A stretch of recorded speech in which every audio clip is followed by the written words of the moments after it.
Assalamualaikum warahmatullahi wabarakatuh. Kami dari kelompok 10 akan membahas tentang sains dan teknologi dalam Al-Quran yang beranggotakan dengan saya sendiri, Cahaya Muzatidah, Ade Eva Yolanda, Khalil Bisri, dan Muhammad Rizky Ramadan. Dan dosen pengampu Bapak Muhammad Saleh Asingkili. Sains dan teknologi dalam Islam. Sains menurut Baikuni adalah himpunan pengetahuan manusia tentang alam yang diperoleh sebagai konsensus para pakar, melalui penyimpulan secara rasional mengenai hasil-hasil analisis yang kritis terhadap data pengukuran yang diperoleh dari observasi pada gejala-gejala alam. Teknologi adalah himpunan pengetahuan manusia tentang proses-proses pemanfaatan alam yang diperoleh dari penerapan sains dalam kerangka kegiatan yang produktif ekonomis. Al-Quran sebagai kalam Allah diturunkan bukan untuk tujuan-tujuan yang bersifat praktis. Oleh sebab itu, secara objektif, Al-Quran bukanlah ensiklopedi sains dan teknologi, apalagi Al-Quran tidak menyatakan hal itu secara gamblang. Fenomena alam adalah tanda-tanda kekuasaan Allah. Oleh sebab itu, pemahaman terhadap alam itu akan membawa manusia lebih dekat kepada Tuhannya. Pandangan Al-Quran tentang sains dan teknologi dapat ditelusuri dari pandangan Al-Quran tentang ilmu.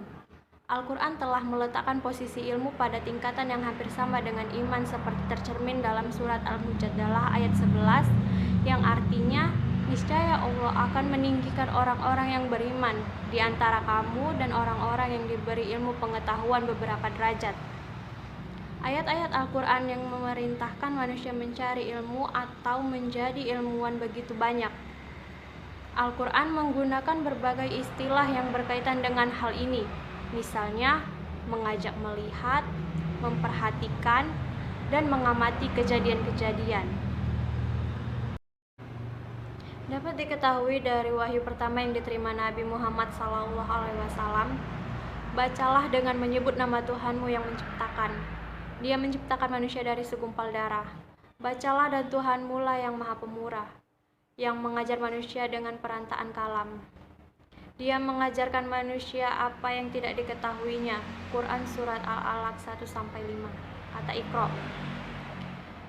Menurut Quraisy Shihab, diambil dari akar kata yang berarti menghimpun. Dari menghimpun lahir aneka makna seperti menyampaikan, menelaah, mendalami, meneliti, mengetahui ciri sesuatu, dan membaca baik yang tertulis maupun tidak.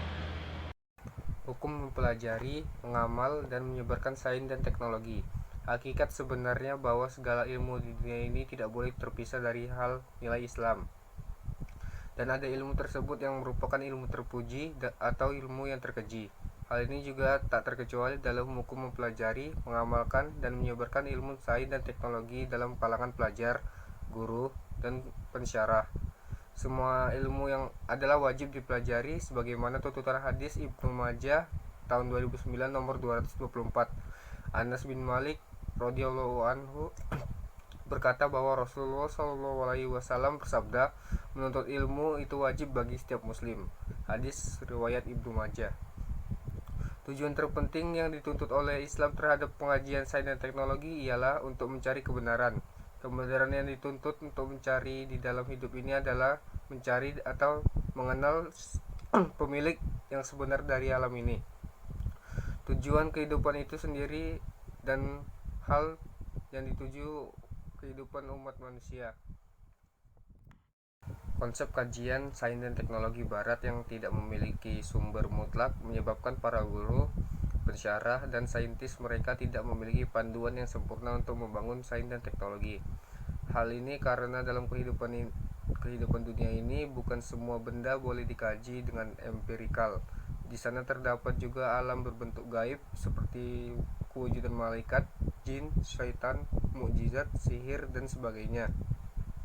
Akal manusia yang terhad hanya boleh mengkaji terhadap sesuatu yang boleh ditanggapi oleh panca indera saja, melambangkan kekurangan akal manusia. Namun rujukan mutlak yang mempunyai nilai autentik yang tinggi serta skop yang lengkap dan sempurna lagi yang bersumber dari Al-Quran dan hadis ini. Attar 1997, Al-Zurqani 1948, Ibnu Jauzi 1995. Semua perkara tersebut boleh diambil kira dalam kajian empirikal dan kajian non-empirikal. Ilmu biologi mencakup berbagai aspek kehidupan.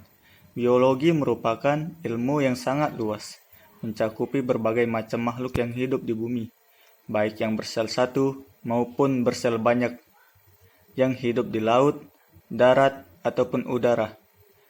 Manusia menurut Al-Quran. Manusia menurut Al-Quran merupakan makhluk Allah yang paling sempurna, baik dari jenis jasmani dan rohani. Keunggulan yang dimiliki oleh manusia adalah akal, karena dengan akal manusia itu dapat berpikir, sehingga dengan berpikir manusia itu dapat membedakan mana yang baik dan mana yang buruk, bagaimana kehidupan hari esok, dan masih banyak lagi. Hewan menurut Al-Quran. Definisi hewan menurut Al-Quran merupakan kitab suci yang membahas tentang segala sesuatu dan tema mengenai binatang. Binatang adalah salah satu tema yang dibahas dalam Al-Quran. Bahkan, Allah menamakan beberapa surat dalam Al-Quran dengan nama-nama binatang. Hewan atau yang disebut juga binatang adalah kelompok organisme yang diklasifikasikan dalam kerajaan Animalia, yang mana salah satu dari berbagai makhluk hidup yang ada di bumi. Baiklah, sekian dari hasil presentasi kami. Semoga bermanfaat bagi yang mendengarnya atau melihatnya. Wassalamualaikum